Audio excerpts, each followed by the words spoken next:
কুমারটুলির দিকে। আমরা দেখেছি সাত সকালে কুমারটুলিতে একেবারে চাঞ্চল্যকর এক পরিস্থিতির সৃষ্টি হয়।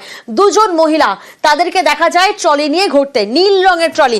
প্রথমে আপনাদের একটা গ্রাফিক্যাল প্রেজেন্টেশনের মাধ্যমে দেখায় দুজন মহিলা, এবং সেই দুজন মহিলাকে আজকে সকালে কুমারটুলিতে একটি ব্লু রঙের ট্রলি নিয়ে ঘুরতে দেখা যায়। এবং তারপর যখন স্থানীয়দের সন্দেহ হওয়ার পর সেই ট্রলি নিয়ে স্থানীয়রা, দেখুন সেই নীল রঙের ট্রলি, যে দুজন মহিলাকে আজ সকালবেলা কুমারটুলিতে স্থানীয়রা দেখেন ঘোরাঘুরি করতে, এবং সামনে যে পাঁচিলটি দেখতে পাচ্ছেন আপনারা, সেই পাঁচিল দিয়ে ট্রলিটি তুলে ফেলার চেষ্টা করছিলেন সেই দুই মহিলা। এবং সেই সময় স্থানীয়দের, প্রত্যক্ষদর্শীদের সন্দেহ হয়, তারা আজকে দেন এবং তারপর কথোপকথন হয়, বচসা হয়।